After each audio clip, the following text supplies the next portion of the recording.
Let's do Expedition Churchy Tree. This game's killing it.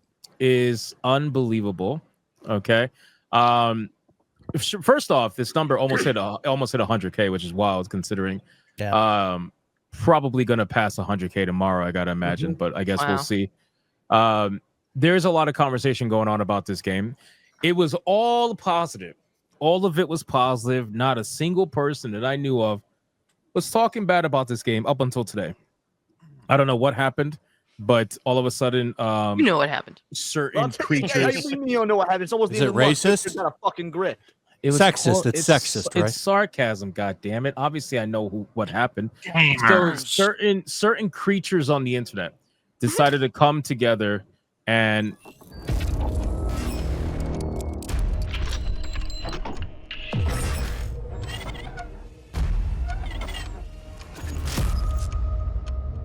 I guess start some sort of, I don't know, campaign against it. I really don't know. But before we talk about those creatures, let's talk about the positive aspects of this game, because I think it deserves that more than fucking destroying the name with these losers. So who has played it so far in this chat? I've played it. Have not. I'm still my physical copy got delayed to the 9th, which told me right there that the game exceeded expectations. Yep. Yeah. I'm waiting for that copy because I'm already playing Oblivion, but I bought this game specifically because of the sweet ass turn-based parry combat system they put in. I thought that was awesome. I'm gonna say flat out that I think Square really Enix should be absolutely ashamed of themselves, more so than Ubisoft getting felted by their ex Ubisoft developers. But we'll save that for another part of the conversation. Or like Nintendo, Square Enix. It's the same thing. You know, Square Enix got complacent. Square Enix, I think, was following Western trends instead of sticking to what made them good. They're too sanded off and rounded. There's no edge to Square Enix anymore. It's a safe. No Sakaguchi. Well, if there's no Sakaguchi, there is no Final Fantasy. There's no innovation on their side. Like, this is a very innovative game. I love turn-based combat. I'm so glad to see a game like this take off. Me too. Well, they're trying. In their minds, they're trying to innovate, but they're also trying to change Final Fantasy. The big issue with Final Fantasy, it's like I always compare Dragon Quest to Final Fantasy because Dragon Quest has always traditionally stayed Dragon Quest when it comes to the main numbered titles, whereas Final Fantasy after 10. They decided to do an MMO, and then they decided to go with 12, which was like an MMO for lonely people, and then 13 was like, we want to copy Western trends, and then they continue to try and copy Western trends, and it's like, guys, you've now created like 3 different fans of Final Fantasy: the MMO fans, the ones that are like it because it's like Western slop, it tries to imitate Western slop, and then the traditionalists. So none of the games are doing exceptional except for the MMO, because there's a huge, there's basically no MMOs out there that I think are, are new, fresh, and people just keep going back to Final Fantasy. And then is carrying 14. In that regard, Final Fantasy has higher highs, but Dragon Quest is more consistent. But in regards to this game, here's what I'm really digging about the discourse around this game. I've jokingly bitched at Nure for her lack of playing JRPGs. She's a fucking Western RPG gal. And you know what? That's some homo shit, because JRPGs are the shit. Then she was playing this, and she's like, okay, I might actually have to start getting into JRPGs. It's like, fuck yeah, Gateway. That's... Yeah, but you're setting her up for failure, though, because are the other ones going to be as good? The problem is, if you want them to be like that, you have to go back to when Sakaguchi was making Final Fantasy. Yeah. Exactly. Or PlayStation 1 era, like I just did with the Suikoden HD remaster. I mean, it's new. It's I had a great time playing Dragon Quest 3 Remake, but I mean, that's real old school. Every 5 fucking seconds. I'm not a type A and B bodies, though, isn't it? That's a deal breaker for some people. I'm not a JRPG guy at all, and this game has me hooked. There's also Xenoblade. That's pretty great. Chrono Trigger. Yeah, somebody said in the chat. Chrono Trigger. And that's the best game God tier. I agree. That's one of my favorite games of all time. There are actually a lot of JRPGs that I mean, they won't play like Expedition 33, but they're just as good. Like, you have the Suikoden series.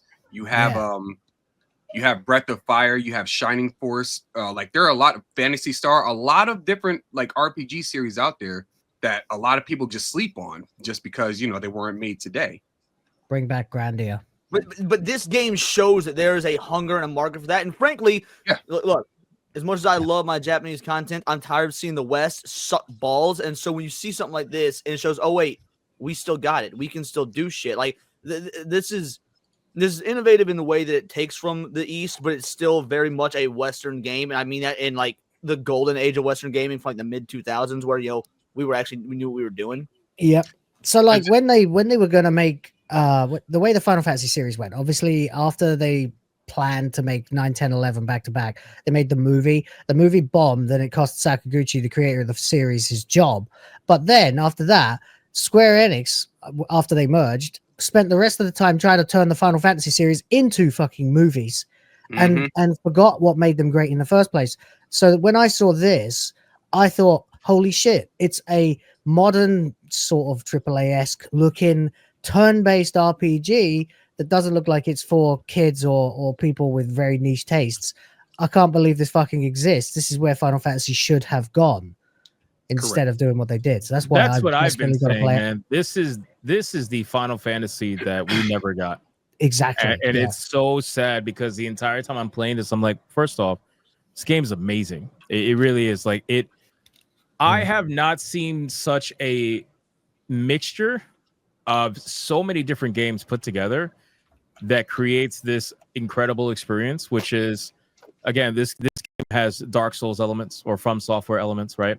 Good parry system, dodge system, jump system, right? Where you actually have to jump over certain attacks in order to counter. It is very much skill-based because, especially parrying, you have to be on the nose. If you're even half a second too early or too late, you are not going to parry. But the thing is, they reward people who invest time into learning how to parry, because parrying is the only way you can counterattack for massive damage. That's the only way. Dodging is safer, but you're not going to do any counter damage. So you actually end up killing bosses way slower. So there's a lot of that in there. And then on top of the fact that it's an overall good turn-based game, it's got good synergy between all the skills, between all the different characters. It really just, it is a solid fucking game, combat-wise and everything. My only issue with this game, by far, is the most recent area that I went to, which is this one right here. If I show it on video, it's not really showing. It's like a rocky area or something like that right here. This area was super laggy for me. I don't know why. Like the performance completely took a fucking hit in this area. That happened to me earlier than this when it went to like the top-down view on the overworld. Like it was like super laggy for a little bit, and I was like, "What is happening right now?" Yeah, I don't know. Like the performance took a hit only in this area for me so far. Once I left this area, it was fine again. So something about this area is not optimized because, I mean, again, I have a 4090. I should not be having any kind of issues like that. And the rest of the game ran perfectly fine. But then I got to this area, and then it, performance-wise, it kind of tanked a little bit. But aside from that, I was playing it, and I was gushing over it just like you are right now. And I don't know if someone was trying to start shit or if this was early on with your playthrough, but I was like, this game is awesome. It's definitely on my game of the year, this, that, the other thing. And I don't remember who it was, but someone commented, they're like, stop gushing, chill out. At least Hypno's taking a more relaxed approach. He's only giving it an 8, he said. I was like, well, first off, an 8's not bad, but I never said that. You never said, so they're just trying to start shit. I literally never said that. I never even gave, because I always say the same thing when people ask me, "Hey, what do you think so far about the game?" And I'm this early in the game, I always say I haven't played it enough, so I can't score it. Yeah. That's what I figured. I just wanted to make sure that this person was just trying to start shit with me, or if it was just early on, your feelings changed. Maybe that's why it wasn't me. No, they trolled you flat out. Get wrecked. Get wrecked. So this game, get wrecked. Get wrecked, bro. Oh Come my on, God. man. One track mind, dude. Come on. It's what happens when you focus on playing Monster Hunter Wild. I'm glad the baby didn't hear that. This fucking guy. God. So overall, though, the thing about this game is that, before this game came out, I always said it looked really good. I was like, wow, this looks really good. This is something that I've been looking forward to for a while. And normally when I say that, very rarely does that happen because most games fuck you over. But normally when I say that, even if the game is good, it's usually a little bit below where I thought it was going to be. Right, wherever that bar was set, usually it's a little bit below, but it's enough to be like, all right, it was a good game, good experience. I enjoyed it. This has to be like the first game in 5-ish years, give or take, I would imagine, where my bar was like pretty high on it, considering everything I was seeing about it. And somehow this game just like blew past that fucking ceiling. And okay, can I ask you a question then? Because that actually leads to. Okay, fair enough. No, go ahead. I'm just kidding. I've seen so many tweets like saying that this is either A, my new favorite game of all time, or B, one of the greatest games of all time. Do you think that's recency bias, or is that gonna last? No, I think that so playing the game so far, and obviously not knowing the full extent of the story, although I'm starting to piece together what I think might be happening here. I think we're having like another Final Fantasy X moment, but that's besides the point. Yeah. This game definitely has the means, as long as the story goes where I think it is, it has the means to be an easy franchise, a very long-lasting franchise, something that I would play every fucking game of if it came out with other Expedition games. I don't think it's recency bias at all because, again, this game is going against other fantastic RPGs that I've known for many, many years. So I'm comparing it to older games, not just newer games. Like, I'm not just comparing it to the terrible games that we've gotten from Square Enix recently or anything like that. No, I'm comparing it to really good fucking titles, and it is that good, man. It is like on top of the. Man, look at that! I love the designs. I of very everything. rarely praise a game like this, but I'm telling you, with like as much as I possibly can, this game has something for everyone. Which again, I initially thought that the turn-based combat was going to hinder it, because I know how a lot of people are, and they just don't have the fucking, they don't have the patience and anything to play a turn-based game anymore. Everybody wants action, action, action. But there's a lot of people who are playing this game, talking on X and everything, and they're talking about the fact that they are usually players that don't play games like this, but that they're experiencing it because it has a parry system, it has a dodge system, it has all that stuff that action players are looking for, while also still maintaining its strategic aspect with the turn-based with the turn-based gameplay. Do you think what? Oh, do you think that other studios are going to start following that trend if they want to make turn-based? Or they just in terms of what, like adding all of those action elements to it with the parry and the dodge and stuff like that. I mean, they have been. I mean, look at some of the most successful video games that in the RPG genre. That most of them are turn-based. The only ones are the fucking clowns over at Square Enix. Nobody wants these games. They don't want these games. Shout out to Persona. Shout out to Like a Dragon. Like a fucking Metaphor, Baldur's Gate. Like, how many games? Where is that?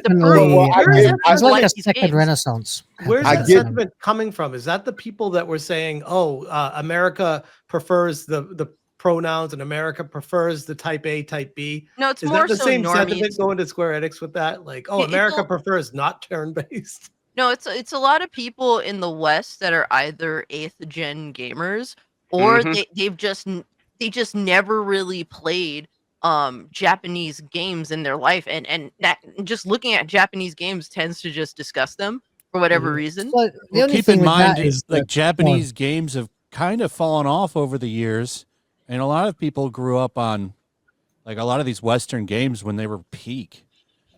The Japanese games have kind of been in the doghouse for a while. Well, so I'm not surprised like a lot of people don't really take a shine to them because they've lost a lot of the prestige that they used to have. The Japanese were on the top.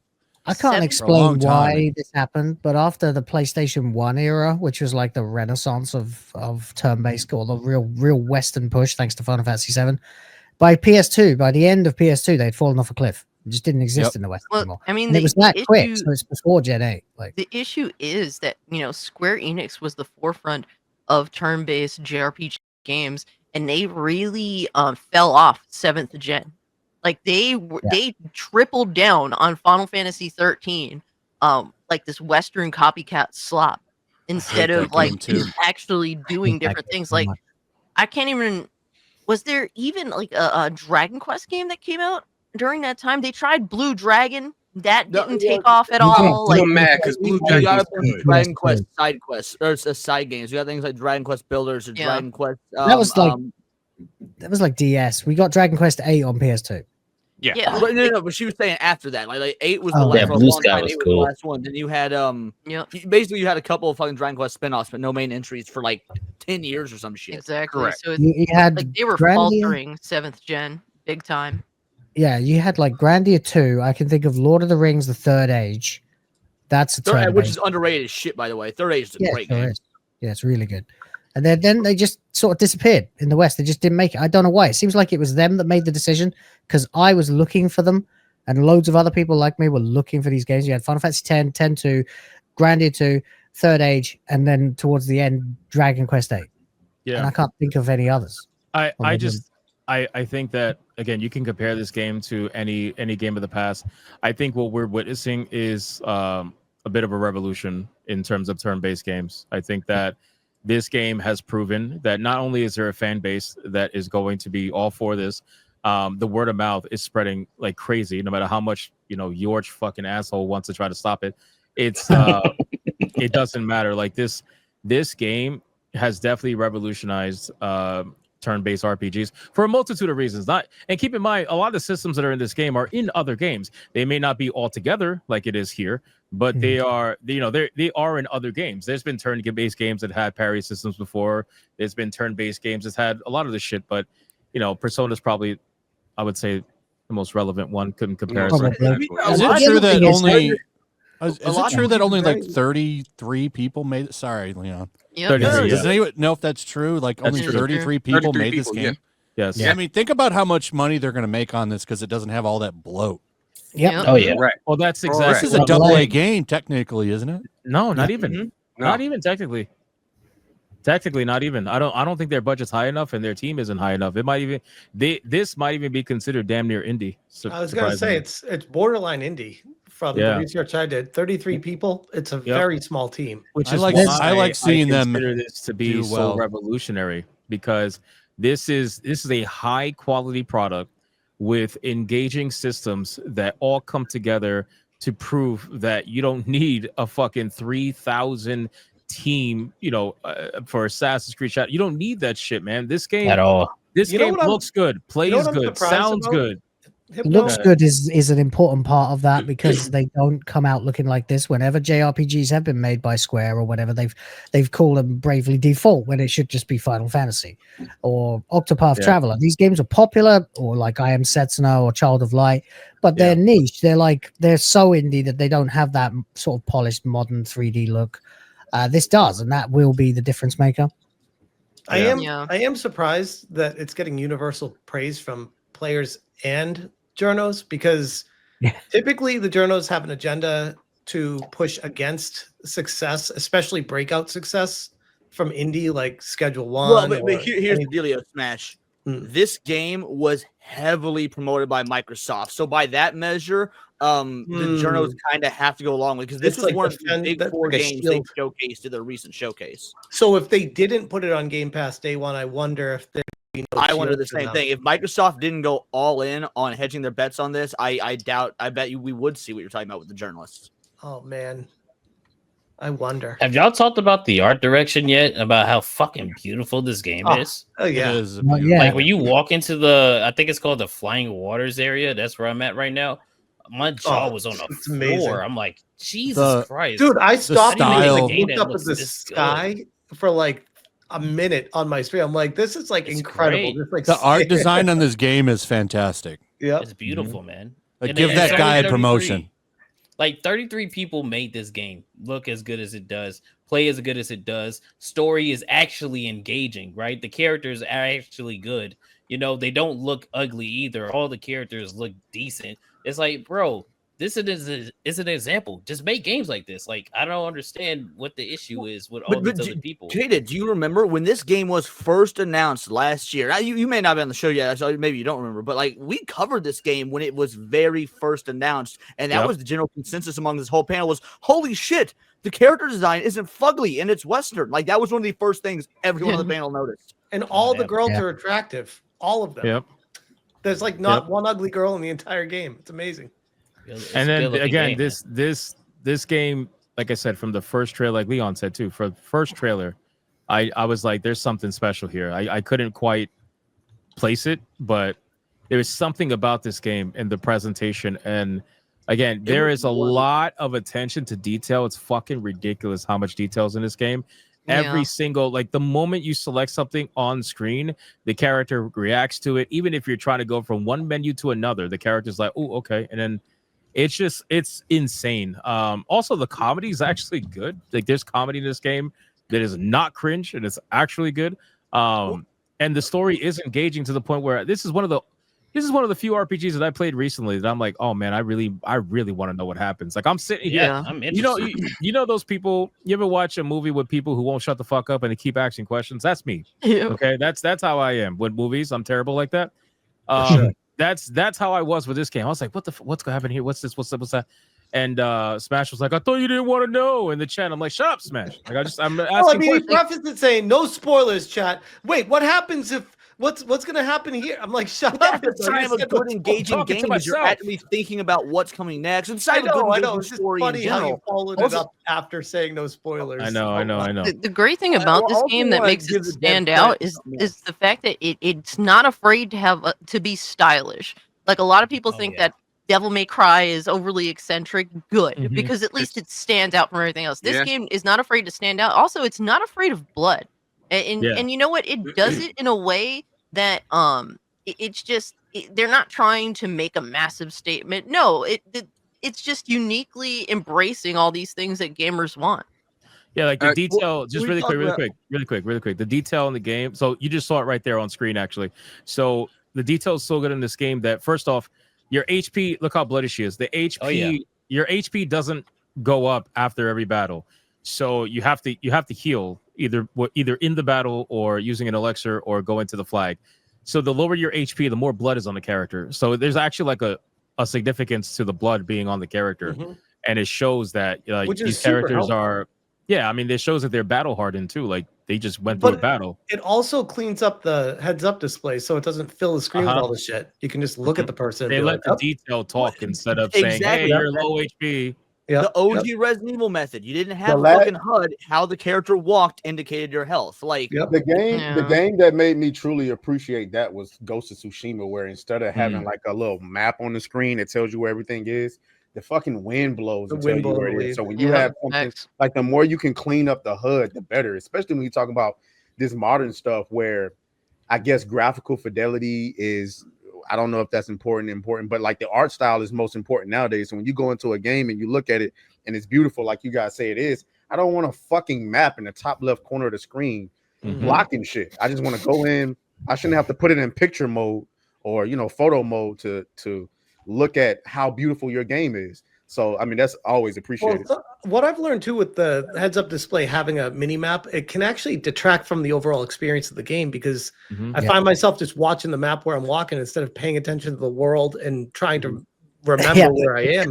Final Fantasy X, you just spend all your time looking at the mini map because the camera angle changes in that game. So you find that like you're running one direction, suddenly you have to sort of let go of the stick and move in another direction because the camera angle changed. Doesn't happen on the map, so you just end up staring at the map all the time. And there's no mini map in this game, so just people are aware. Not even in the world map. Like you have to go the map up. No mini map anywhere. There's no mini map. There's a main map. Obviously, you can open up the map. Oh, okay. Yeah, that's there's no mini map. So when you're running around, that's what I would prefer to have one you can open and look at. I don't. I agree. I don't like it when it's on the screen.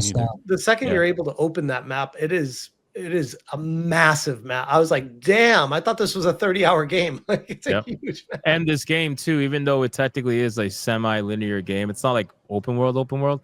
Each area has so much to find and explore. It's not like you're lots of paths. It's not like you're south of midnight, one path you could take and you find a piece of cotton somewhere. Like this is like a true. I had to bring up cotton.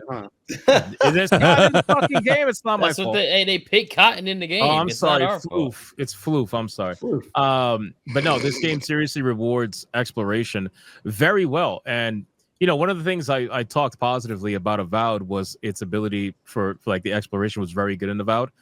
You run around and there's just so much to find, every little nook and cranny. This game does it just as good, if not probably better. So it's amazing. Has secret I want bosses to too. draw attention to something Cassie used to talk about all the fucking time when we first met, that the devs did right with this. When again, this was one of these show stealers at what Summer Games Fest, whatever it was, because their initial trailer was not just cinematic; it showed gameplay in the first trailer. We had an idea of what this game would be off rip. Yep. I agree. The other thing that kind of talk about the music, man. Oh, the Thank music. you. Music. God damn it. Oh my goodness. Especially the boss music, man, it's amazing. I wouldn't even say especially the boss music. I think like all the music is top tier. Like there's not anything. Yeah, that stands out. everything. Yeah, I can't wait to play this game. I love moments like this in the gaming community where it's like a game that everyone is just like coming together around to talk about. Like it reminds me of old school when it was just limited games that everyone was like, "Shut up, you rage bait grifter." I'm glad it didn't to be woke. I'm glad it didn't get buried. I'm glad it didn't get buried by Oblivion, which I saw some people concerned about that, but it's doing well. Which makes you wonder how well it kind of sucks because I got to wait so damn long to play it. Yeah, it makes you wonder how well it could have performed, because it's already performing pretty well, almost 100,000 for a team of 33. They definitely got their money back. Oh, they're happy. Almost. Yeah, they're happy. And at this point, word of mouth is spreading so damn fast about this game. It's going to keep going up. Have you talked about the fact that it is a Game Pass game? Well, hold on. Let's talk about the music first, and then we'll cover the Game Pass thing. All right.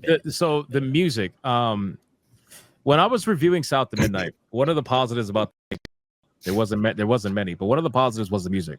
But here's the problem. So South to Midnight practice we have good music and that's all that matters thing, which is they had good music, but they took the music and they put it wherever the fuck they wanted to, regardless of whether or not that music actually matched what was happening on screen.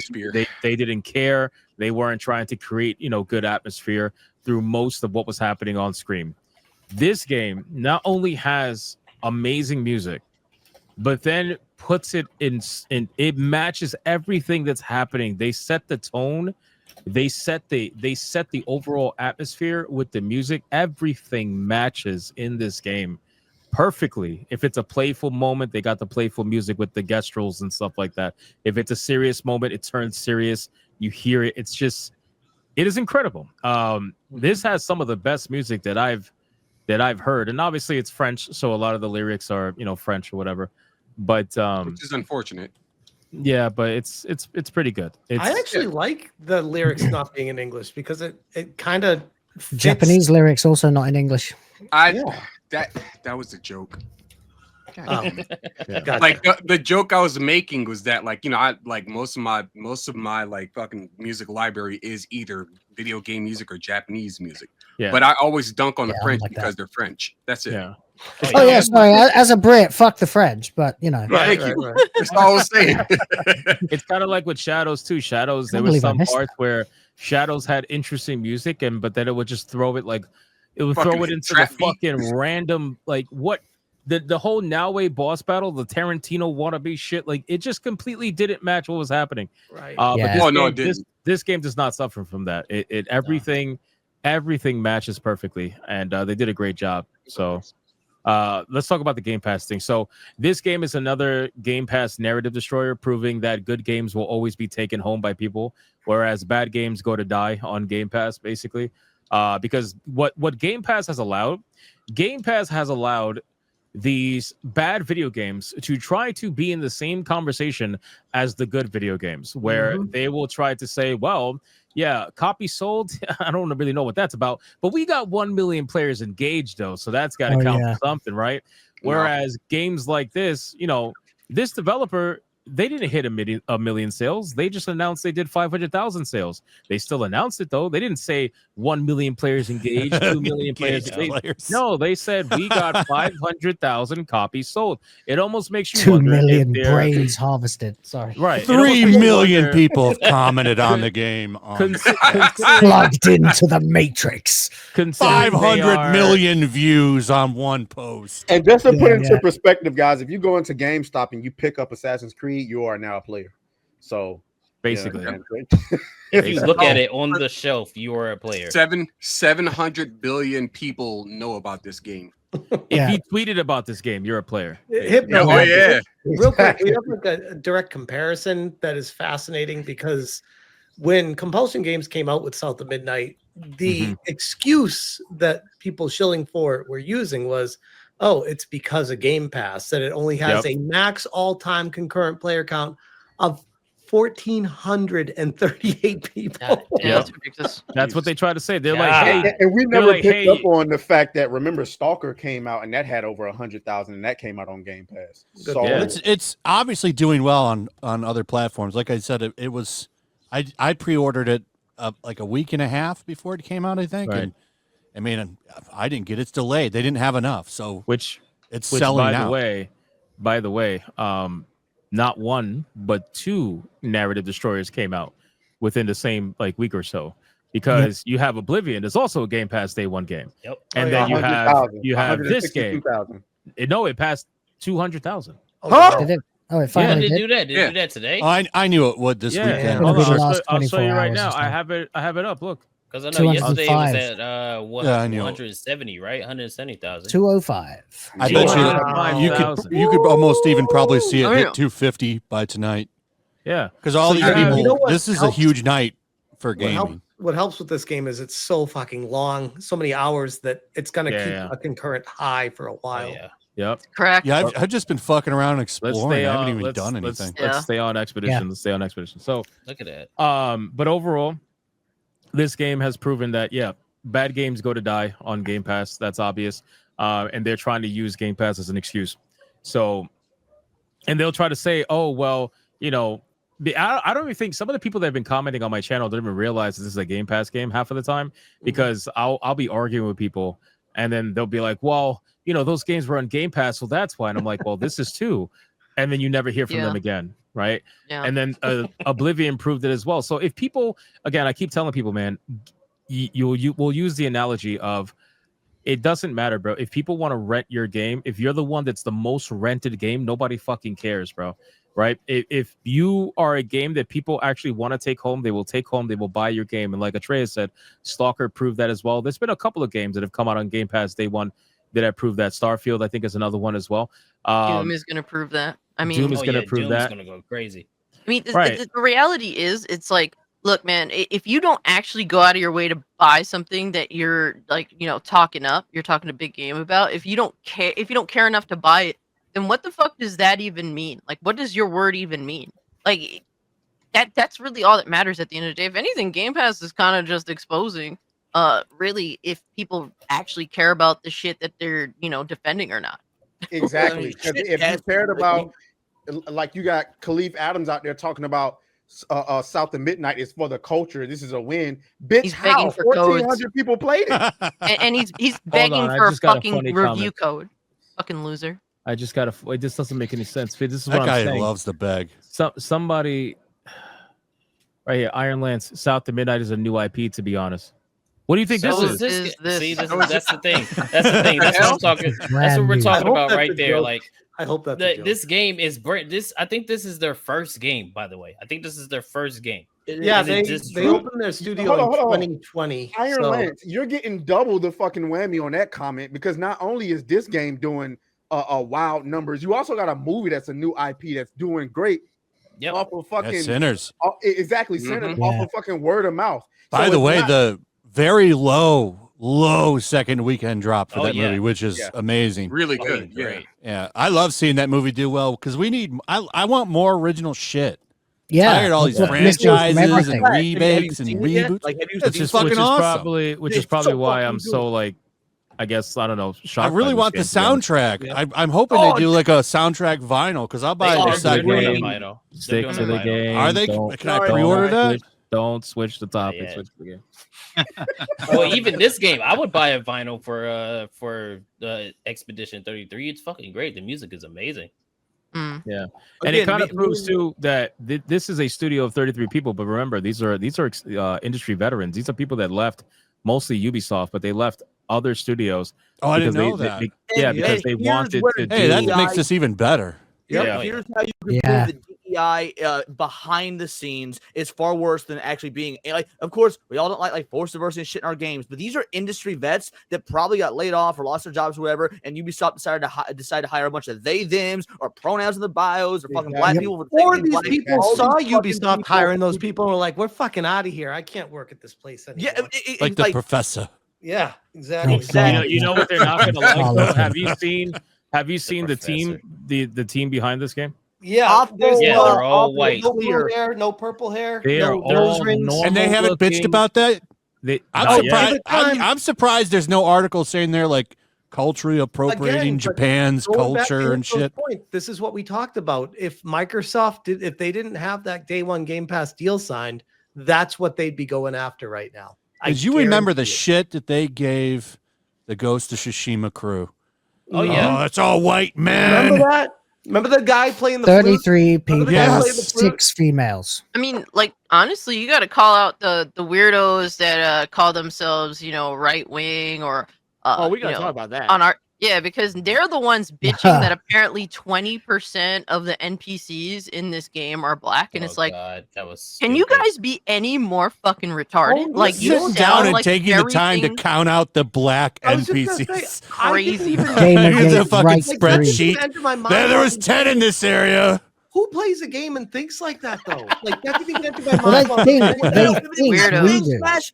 Yours towards gaming or whatever his fucking homo ass name is doesn't actually play games like JDA does. JDA told me on my fucking show a year ago he only plays Nintendo games. Like these fuckers don't game. It's really his kids. Shame on you for having him on the show and allowing him to say that and not immediately kicking him. To be fair, I dropped a massive hit piece on him, and then he was like, "What the fuck?" I was like, "You want to hash it out on fucking stream? We'll do it because I'm a fucking man." So just all right. Here's what we're gonna do. We can cover this fucking loser statements for like 10 minutes, and then we're gonna share my screen. We're gonna get to super chats. What am I sharing? So this was sent to me by Heavenly Jester. And the point of it is the AI's feedback of what we're talking about. It says viewers in the chat are discussing the Golden Patriot comic book series that has created Yellow Flash 2.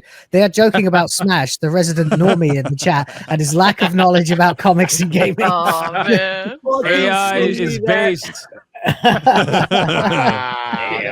It's okay. Felted, buddy. I got felted by fucking AI. Smash over. That's great. Smash got felted by AI. That's what AI is made for, boy. That's what I'm talking about. Titties. Hey, he's a little above normal. I mean, he knows what little Samson is. I definitely know that one. Any ammo, the AI just gave it to you. Common AIW. That's how I see it. All right, let's so we'll give you 10 minutes with this fuck. I don't want to give this guy airtime because this is what he wants, bro. This is let's be very clear. I was gonna say I'm gonna hop off, but I'll stay for this part that I gotta go. Yeah, I'm sure you will. It's time to prove now. This is okay, so this is Gamergate 3. In case you guys are unaware. there is a Gamergate 3 that is supposedly trying to. No, there isn't. I know there isn't. I hate just saying Gamergate 2. I don't know if Thank you. And we're going to do a third one. Last night, I officially announced that I am heading Gamergate 4. So we skipped right past. Brilliant. So Gamergate 3 is trying to and you know what's funny? So Gamergate has always been a thing that has organically happened, not through a collective mindset of people trying to say we're going to do this right now. It has just been through a collective I guess reaction of like what the fuck is happening right now, and then people start talking, and before you knew it, it's just everybody starts saying, yeah, this is kind of dumb what's going down. So this is the first one that's trying to be started inorganically. It's being started by people that are trying to I don't know, bro. They're really trying to co-opt the movement because number one, they realize there's probably profit in it. Number two, maybe it's clout based. I really don't know. Clout, it's attention. Yeah. Number three, these people do not play fucking games, man. George Torch Games does not play games. I'm telling you right now, literally doesn't play games. He says he played Expedition 33, provides zero proof about it, and I highly doubt he got very far because apparently he's in the opening cutscene trying to count every black person that's in the game. So I don't think he got very far. Because he probably saw too many black people and decided to cut the game off. And then I can't even talk about this guy seriously because I know it's all bullshit. Like I literally know that every fucking post that comes out of this guy's mouth is a lie. And this guy isn't an alt account for someone else. But like here's the problem. Hypno, while I agree, giving the dude airtime 9 out of 10 is a mistake. There are dumb motherfuckers who buy into this. He has a presence. He has a following. Like I was talking some shit, about him on X today, and I got George Torch Game supporters underneath my fucking comments. Like calling me yes, you are right. Yes, you're 100% right. But the thing is, a lot of his supposed support, if you look at his Twitter page and see the people that are supporting him in the comments, which aren't many, but if you look at the ones that are, they talk and type exactly like him. It would almost make you wonder that he's probably just supporting himself through alternate accounts. And it is a known strategy that his, companions like to use as well, where they use alternate accounts to push different ideologies that they scream about opposite on another account. But anyway, so this is his manifesto. That's what we're going to call it, the Gamergate 3 manifesto, really about Expedition 33. And I like how he makes it seem as if this is a game he totally wasn't going to go after, but now he feels like he has to because God told him to. So it says, gamers, hate that shit. I originally didn't go on a crusade against Expedition 33 because of the following. Number one, it's a new IP. The devs didn't hijack an existing one, and it certainly isn't a Concord where even robots featured pronouns. It's not a remaster where Type A and B nonsense was injected when there was previously none of that. It's a new studio that hasn't sold its soul to globalist entities like Embracer Group. Kepler Interactive, it's a publisher, is owned by a group of independent game devs behind games like Sifu. Oh, Sifu is great. It is great. It is not a Doom to Dark Ages, which, by the way, this is the same people calling Doom woke. So for everybody there's no evidence of that yet. I don't know where that's coming from. He says that the girl in it is ugly. Yeah, everybody who asks me in my chat whenever I talk, because I've reacted to a couple of Doom trailers, and I keep telling people that there are certain creatures out there that are calling Doom woke. And I see a lot of comments like, who's calling Doom woke? Who's saying that? Well, now you know who's saying it. It's not a Doom to Dark Ages where a feminist company like Microsoft is diluting an existing brand by appealing to the Pedro Pascal Disney Marvel audience. Oh my God. It's not a compulsion game or Obsidian, once revered studios that have been corrupted beyond redemption by DEI and feminist initiatives sponsored by Microsoft. However, the tone of the DEI inclusion in the game is antagonistic towards French and European ideas. Is this guy French or Europe? Like, is he any of these things? I can't continue spreading No, is his name message. like Garcia or something? Yeah, he's a fucking Latino or some shit. Oh, kick him the fuck out. I can't. I can't continue spreading a coherent message if I don't call it out. Oh, thank God you're calling it out, sir. Thank God you're calling out the misrepresentation in a fantasy Paris. This guy I hate George, bro. Did he just refer to himself as spreading a coherent message? I have no idea, dude. Many won't agree with this, but we can't keep tolerating every single disrespect to Western identity in the form of alternate worlds. Oh, so alternate worlds are not allowed anymore now. So apparently not. So fuck the Twilight Zone thing. I love alternate worlds. It's my fucking comic book is an alternate world. Careful! Now he's gonna try to cancel you next. Well, what's wrong with not dumb? It's not dumb, Yellow Flash. If the side these gamers support. Shit, Ryan, you still here? Fuck, I ain't heard you in a minute. Let me finish reading this really quick. Expedition 33 is no better in that regard than woke slop like Bridgerton. The game. Oh, so we're comparing. Wow, hold on. So I didn't even read this part. So we're comparing Expedition 33 to Bridgerton, where they actually race swap royalty and put black females in it or whatever. Like holy shit. There's a fat bitch in it. Are we what seriously? What the fuck is Bridgerton? I don't even know what that is. It's a fake. It's a Netflix show. It's a where they fake race period drama and gender swap all the it's a fake period drama with like black lords and fat ladies. Yeah, That's what it is. It's for So women, hell. okay? It's I'm for glad women. I don't know what it is. historically Then. inaccurate. Of course, George Torch knows what it is. Go on. DEI destroys everything. Western gaming deserves respect. European history deserves blah blah blah blah blah. All that stuff. So I truly hate this nigga, dude. Like, y'all don't understand. No, You know what And they feeds off realized? it, is- Jada. Simple They as realized. that.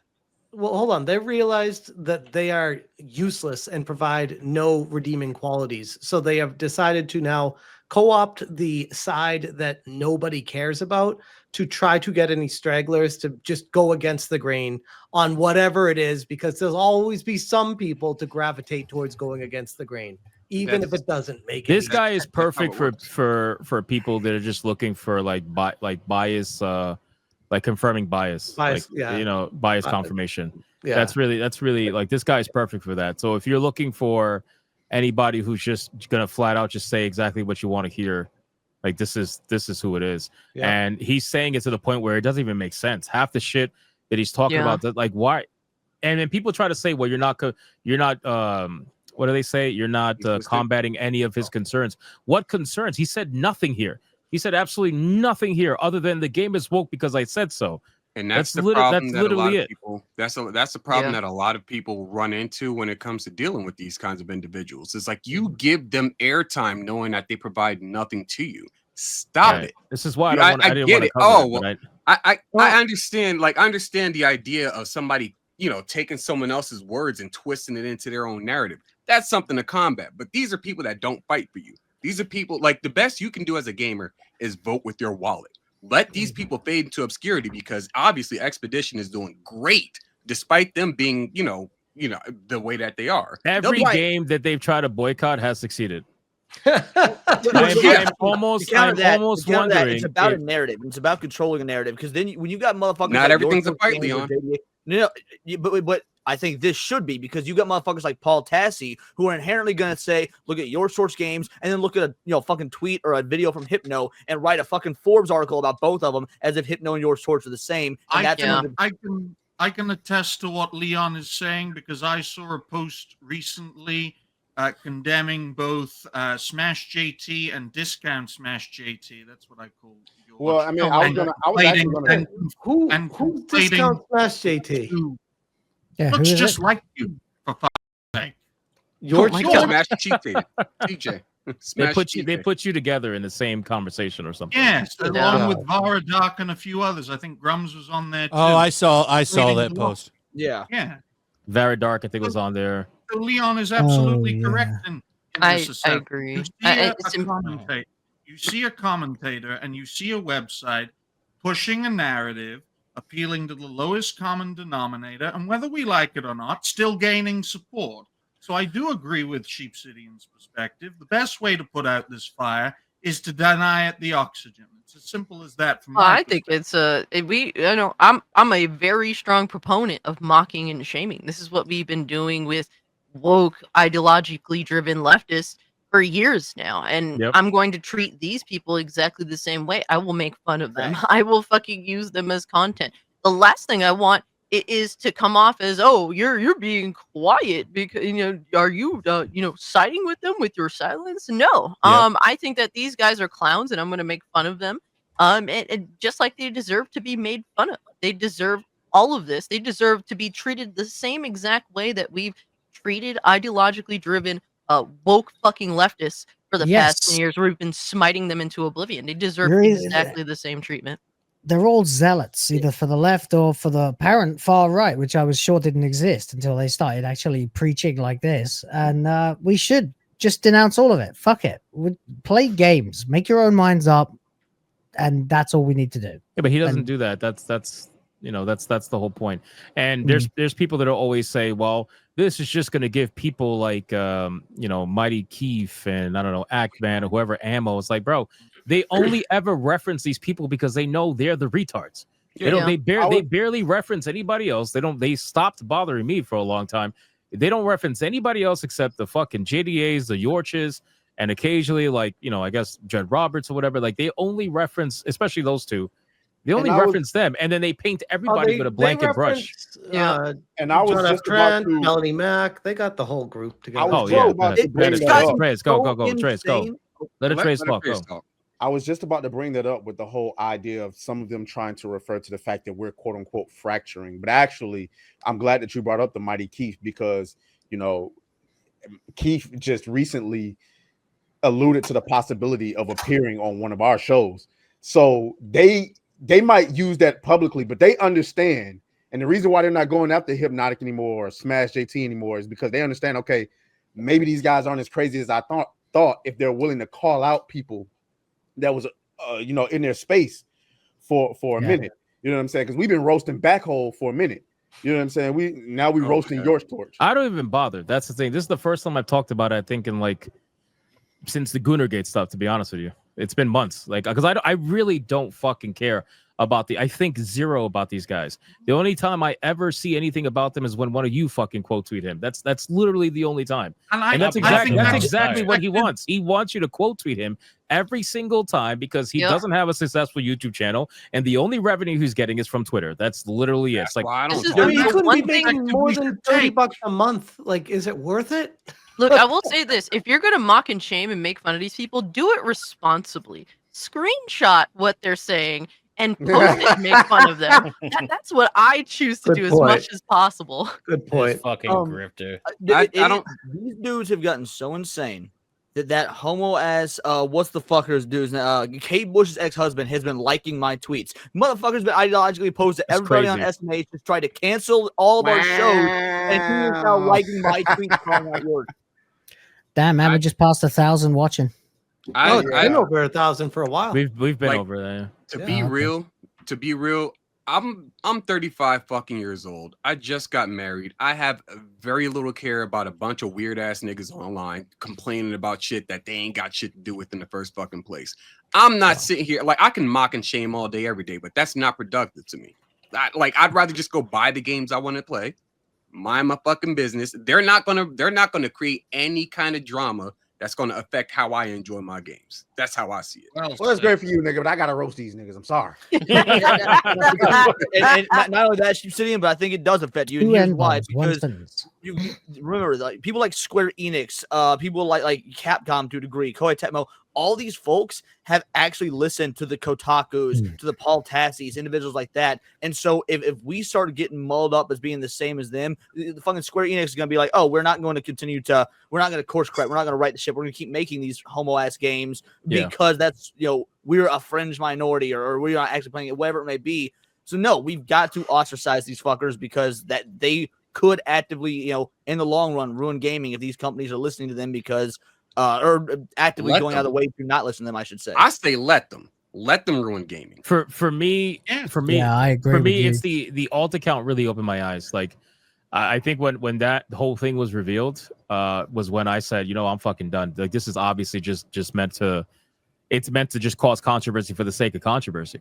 Right. Yeah, it's one thing for controversy to be the byproduct of something that's actually happening. It's another thing for controversy just to happen just because you want it to happen. Yeah. And that's exactly what's happening with this person. Like, why the fuck would I ever listen to somebody who claims to be against everything that's super woke and we're gamers and we're this? And this man has an alt account with a fucking female that has pronouns in their bio, selling dark romance novels to women. Like, get the fuck out of here, bro. You gotta realize how unhinged of a human being you have to be to do that. By the way, like, and think about all that. And here's the big problem. You know, recently, Mighty Queef, this fucking fat fuck that looks like a fucking chocolate ice cream cone. Man is crusty, bro. He looks like Hershey's been sitting up. He looks like you ever seen a Hershey bar that sits on a rack for like a year? Yes. And then you open that shit up and it's just got the fucking white spots on it. As fuck. This fucking triple scoop fucking ice cream cone has the nerve to say that I'm a Grum's meat slopper. That's what he said. It's like, that's crazy. That's the dumbest thing you could possibly say. You just shit out of your mouth. You do no research at all, and you look like a fucking idiot. And this is my problem. I don't want to be lumped in with these people. These people are fucking idiots. I don't want to be lumped in with Mighty Queef's fucking triple cone having fat ass. And I don't want to be fucking I don't want to be on the you're with Grums. Like, no, this dude's a fucking idiot too, not for nothing. Yeah, no, but that's what they do, man. They take the worst of the worst, pull them all together, and then say, you're part of this. And it's like, They do that because they know ultimately the argument is a lot more varied than that. The conversation is a lot more varied than that. And their strategy has always been to take the varied conversation, take it all together, put it in one little box, and claim you are part of that box, because it's easier to try to dismantle you, and it's easier to try to combat, I guess, what you're saying, if they could put you in one simple box. But the moment you step out of that box, you're like a little confused, right? And that kind of happened with a lot of video games lately, which is why, you know, I feel like they've been a bit quiet. And they just been focusing on Grums a lot lately. Like the way I see it, to get slightly political here, the way I see it, as I'm an anarcho-capitalist, right? The left thinks that I'm on the right, and the right thinks I'm on the left. They're gonna make up their fucking minds. I know what I am. That's all that matters to me. Yeah, yeah. And again, people have their opinions about everybody. You know, there's they're people, gonna speak their shit. That's all it is. Like, it's just a bunch of bullshit. As long as you know what you are, you ain't got to defend shit. Just keep it. I mean, you could keep slamming on them all day, every day, but you ain't got to go on the defense for nobody who says, "Oh, you're just a Grums meat slobber," or some shit like that. Fuck those guys. And not literally. Not literally. In the time. Like, in the time it takes for Yorchi to fucking compose a tweet that's that long, I've already done a 2-hour stream actually playing a video game. Like, I don't got time for this shit, bro. There's people out there that tag me on stuff, especially during Griffcast, like, yo, XYZ person said this. Did you see that? Or, you know, even when Smash was interviewing Sungran, they're like, oh, Smash is talking to Sungran. Did you see that? I'm like, no. I don't care. I'm playing Expedition 33 right now. Like, that's way more important. And, you know, granted, I told them, like, I'll check it out on Hypnocast if it's important enough. And 9 times out of 10, it's not, because a lot of these people don't actually play the video games that they're either cheering on or complaining about. Because, again, it doesn't matter. You could be cheering a game on. You can also be complaining about it. But chances are they never even played it anyway. And they're never on though anymore. Like, everything is just a problem. Nothing for them. Nothing. And it's crazy because these are games that you would think that these hardcore, supposed super masculine men would be cheering on. You know, where a video game like Expedition 33 that has a whole bunch of hot fucking French women, and a video game like Doom: The Dark Ages that you're just fucking ripping and tearing throughout the entire fucking level. I posted you would a link, think, by the way. Well, they want to be ripped and teared on the inside, so that's why they're not. Hey, that is crazy. You would think that's what they. You would think that's what they want, but. Ultimate, oh shit, damn, Cassie, what the fuck is this? Relax. Hold on. I'm sorry, she just said something that's interesting. Kata, close your eyes, Kata. Oh man. This guy says, "Oh damn, I didn't know you could get swimsuits in Expedition. Yeah. You could get swimsuits? Yeah, they have some that. God Game damn. of the year. That's high quality right there. Look at that. That's all right. Would you look at that? Look at the Birthing hips right there. Yeah. Game of the year. She'd push out 4 or 5 children with those. Chat. I think that's secretly where Cult Classic Cakes got up under them pants. I ain't gonna lie to you. Oh my god, bro. And she for the block me.